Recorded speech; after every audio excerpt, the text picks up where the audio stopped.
Now, I was an English major.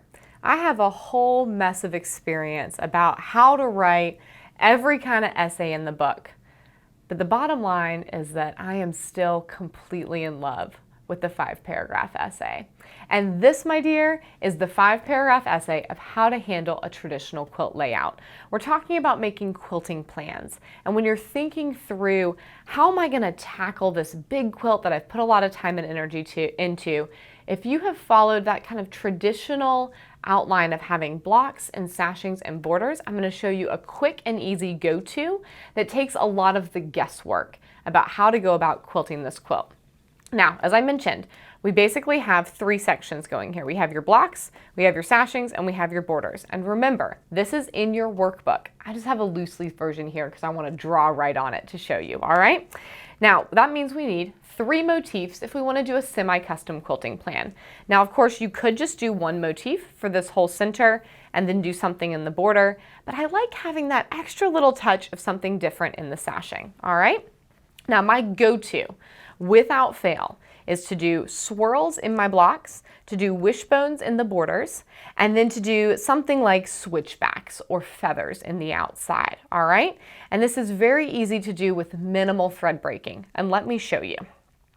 Now, if these were very big blocks in real life, we would have multiple swirls in each one. I'm just going to do 1 to represent that we've chosen swirls as our kind of go-to motif for blocks here, all right? We're going to start by doing our swirls. I like to start in the bottom left, and I swirl to the top right. It fills in the space nicely. You could even curve this up a little more if you want to really close in the gap. And then we do wishbones down. So block, sashing, and notice we're now back in the bottom left-hand corner in order to repeat the whole process.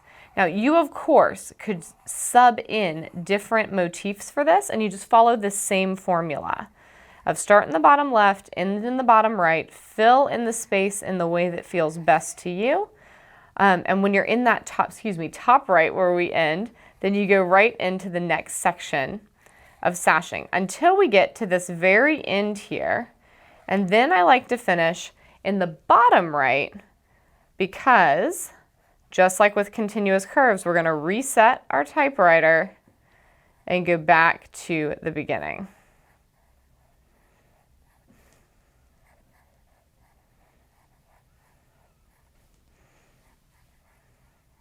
I like to think of this as efficient quilting because it allows me to travel down my quilt without having to think too much about where I'm going next.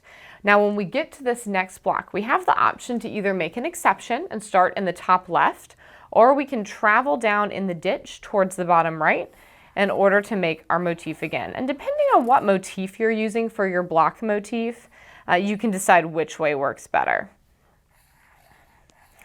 We repeat the whole process, going across again. Notice how quick and seamless this is. Like once you get the rhythm of it, you just go, go, go all the way down.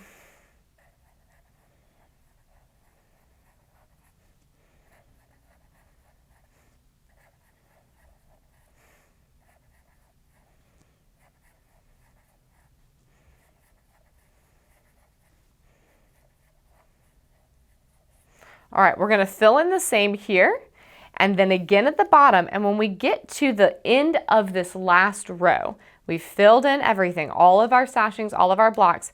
Notice I have left the outermost bit of the sashing unquilted, and that's because we can then go all the way around at the end, just like when we were learning about the feather borders, and we just went around repeatedly.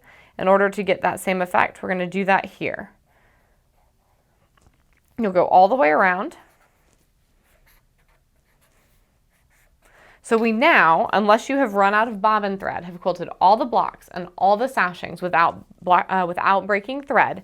And then notice that we're going to be back down here in the corner, a very convenient location to start doing our border.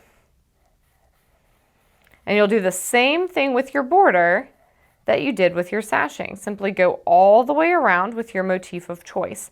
And the reason I call this the 5-paragraph essay is because the basic movement of how we go around the quilt, of going in the block and then down the sashing and in the block and down the sashing all the way until we get to this connecting area and then down here and back across, and then going around twice to get the sashing and the border. That never changes, but you can swap in any motif you desire. You could do a meander with ribbon candy and square chains. You can mix and match these as you wish, but never have to think about how you're going to navigate this layout. So give this a quick doodle and see how that feels, and keep it tucked in your back pocket for next time you need a quilting plan for a traditional quilt.